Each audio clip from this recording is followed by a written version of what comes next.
WashingTECH. Hey, it's Joe, and I don't have to tell you, relationships are critical in Washington.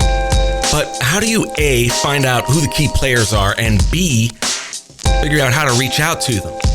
Well, I want to tell you about Leadership Connect. It's been an absolute lifesaver for us as we expand our operations and outreach here at WashingTECH. Leadership Connect, it's the digital service used by top federal contractors and government affairs leaders to contact decision makers and develop those strategic relationships. Visit leadershipconnect.io and join the community. I love it, and I'm 100% sure you will too. That's leadershipconnect.io. Try it now. Support for this podcast has been provided by referrals.internetassociation.org, Internet Association's new job site. IA understands and helps shape policies for its member companies. Collectively, they understand their platforms and services perform better with the perspectives of diverse employees and users who share their experiences. Visit Internet Association's job referral site at referrals.internetassociation.org to view and apply for openings across participating IA member companies. By partnering with leading civil rights organizations, including AnitaB.org, the Bipartisan Congressional HBCU Caucus, the National Urban League, and the Thurgood Marshall College Fund, IA's job site is a new resource for historically underrepresented job applicants interested in working in the internet industry. Visit the site today at referrals.internetassociation.org. Make no question about it. I think the Charlemagne the God interview for the Biden campaign was a wake-up call that African-American voters want to be talked to, they want their issues to be addressed, and they're not going to get away with you coming up, as my mom would say, a day late and a penny short. Welcome to the WashingTECH Tech Policy Podcast. From Washington, D.C., it's the WashingTECH Tech Policy Podcast. With Joe Miller. Joe Miller. A coalition of the United States Department of Justice and 11 mostly red states announced Tuesday that they filed a new antitrust lawsuit against Google because of Google's search dominance. The complaint accuses Google of engaging in a number of anti-competitive practices.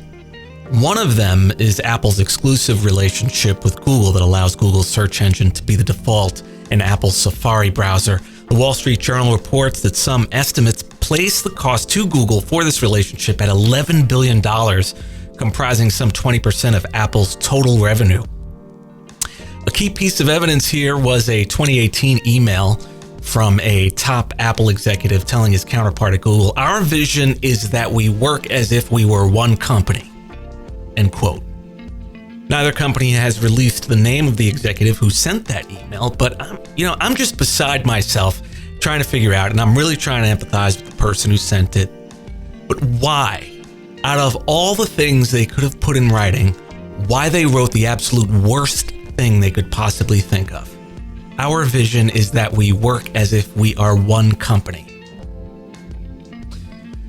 This was a high-level interaction with a competitor in which any competitive pitfalls were obvious. The first thing on this executive's mind should have been to avoid an appearance of impropriety at all costs, especially given the discourse here in Washington that's been going on since before this email was sent in 2018. About both companies' market dominance and bipartisan support for regulating tech companies. Josh Hawley, David Cicilline, so many on both sides of the aisle coming against tech firms right now in the discourse. And this has been going on for at least 2 years.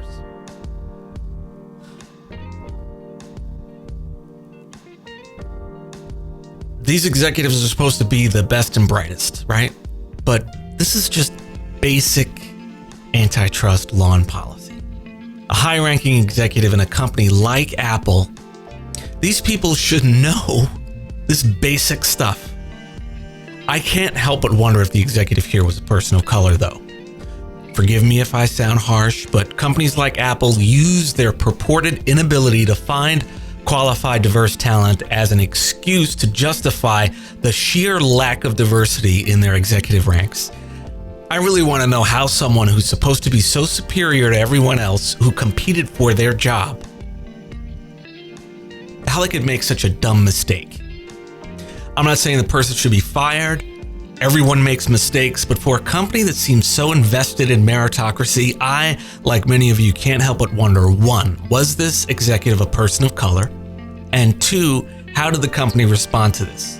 Are they treating it as an isolated, forgivable incident, or are they globalizing it, making a value judgment about the executive's overall intelligence? I'm not saying it's right. I'm just saying it crossed my mind. And I won't even get into Jeffrey Toobin. That's a whole nother situation. Anyway, my guest today is Richard Fowler, host of radio's nationally syndicated Richard Fowler Show, which can reach over 9.1 million homes internationally. He's a Fox News contributor on a variety of other channels. Richard Fowler. So let's talk about Joe Biden, Hunter Biden, and this New York Post article talking about Joe Biden's connections to Ukraine, and then Twitter decided to flag it or take it down. They took it down, right? Yeah. So Twitter Twitter flagged the content as misinformation on their site, and one of the reasons why they flagged it for misinformation is because the story lacks the basics. Joe, number one, there's a lot of lurkiness on this. And I think it's important for your listeners to understand before we even get to that part of it, is to understand that the Senate Homeland Security Committee 2 weeks ago issued an 80-page report indicating that Vice President Biden and his son did nothing wrong in their engagement with Ukraine. Was the behavior inappropriate? Maybe, but the behavior was not illegal. The vice president's son is a free American citizen. He's allowed to do business where he needs to, wherever he would like to do business. And on top of that, the Biden campaign has also confirmed that there was actually no meeting, which gets us back to this story in the New York Post. Because the New York Post is basically indicating or ruminating in this story that Joe Biden had meetings with these Ukrainian sort of gas tycoons. And it was all found on an email, all these emails are found on a hard drive that was left at a Wilmington, Delaware computer shop that's ran by a Republican. And this Republican, instead of calling the FBI or calling the authorities or calling the owner of the laptop, he decided that he would call Rudy Giuliani and give Rudy Giuliani a copy of the hard drive. Which, as any person with any common sense would say, how did Rudy Giuliani get into all of this? Right? I thought this was just about a computer shop owner in Delaware who had a computer that he wanted to ensure, that wasn't returned to the owner, that he wants to get back to the owner. Yeah. And so there's a lot of misinformation here. Yeah, there is a lot of misinformation, and they're trying to do the same thing they did to Hillary back in 2016, just making a mountain out of a molehill. What's going on the other side, though? Do you see any shady stuff going on from the Biden camp? No, I mean, I would say that the Biden camp, if there's ever a time where we should be, at least I'm proud of the candidate I'm supporting, right, who has run a pretty clean campaign, it has to be this time around. The Biden camp has been pretty clean. They've been pretty above board on many of the sort of big things of the day. They're campaigning in all the states they need to be campaigning in to hopefully win this election. But once again, they're being stymied by this story, which is based on misinformation. And I think it's really important for listeners to understand how misinformation is sort of pushed out on the internet from a political strategy perspective. So if you notice, Joe, this sort of story around Joe Biden, Hunter Biden, and Burisma and Ukraine has been a story that has been slowly brewing, right? And so every day, Republican operatives and Republican strategists and friends of the president give you just one more piece of information. So at the presidential debate, you heard the story about, Hunter Biden received $3 million from the Moscow mayor's wife. No fact to back that up. Then the next thing you hear, we found this hard drive, and this hard drive has all these sensitive emails on it. And if you notice the parallels between this and 2016, you'll notice that it's the same sort of thing. Now, in 2016, What benefited the Trump campaign was there was every 2 weeks, there was another drop of Hillary Clinton emails from the State Department.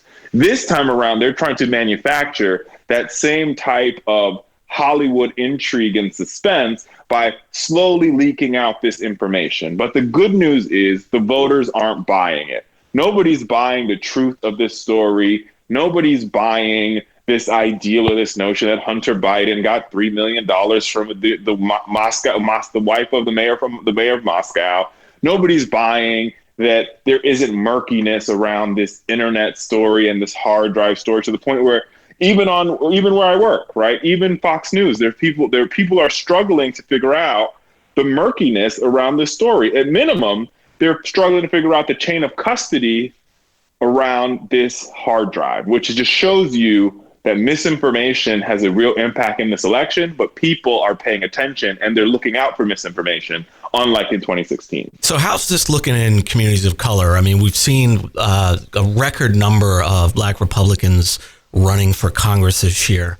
Does that mean that, it's Republicanism and conservatism, and being conservative is kind of trending in African-American communities and Latino communities? And have you seen this making its round on any of the outlets that tend to target those groups? So I think it's interesting, right? There's always been Black Republicans. I think that the Trump campaign, and Donald Trump in particular, thinks that he can woo over Black voters. And I think there's two roads for the Trump campaign when it comes to wooing over Black voters.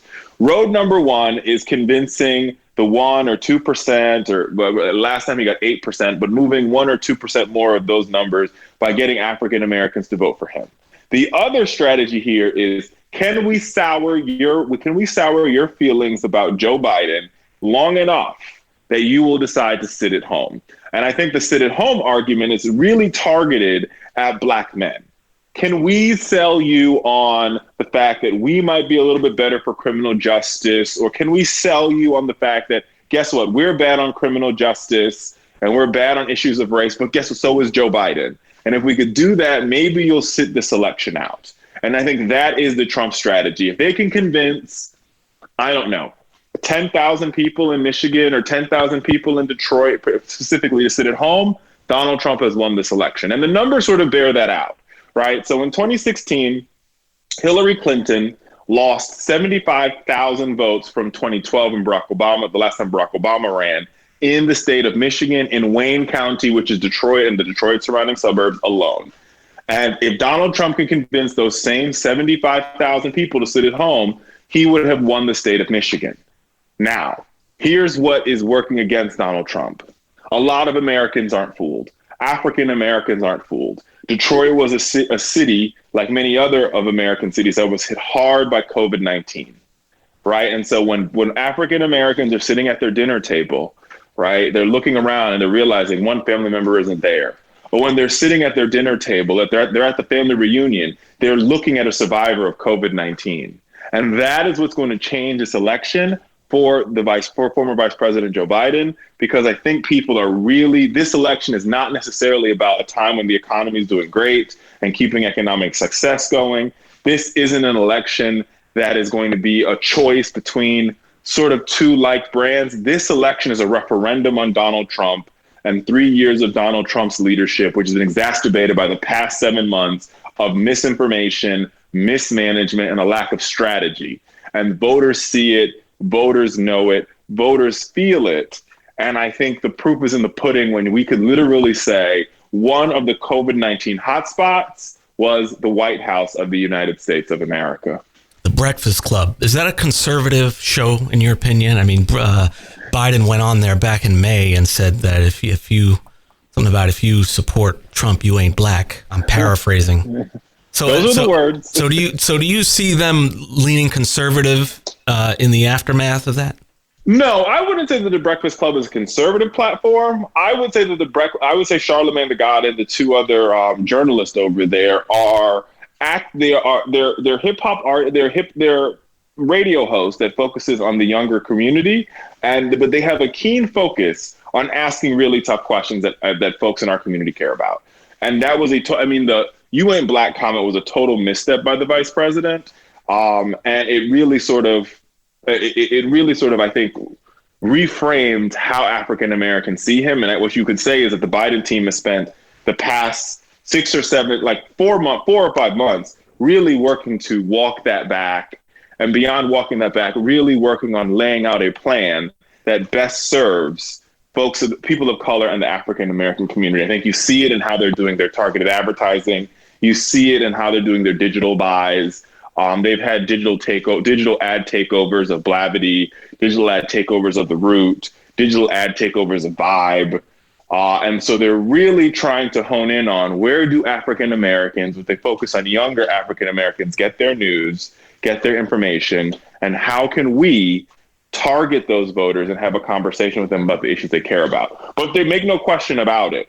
I think the Charlemagne the God interview for the Biden campaign was a wake-up call that African American voters want to be talked to, they want their issues to be addressed, and they're not going to get away with you coming up, as my mom would say, a day late and a penny short. Richard Fowler, Fox News contributor, American storyteller, fellow Google Next Gen. Hey, Google Next Gen. It's such a pleasure to be with you.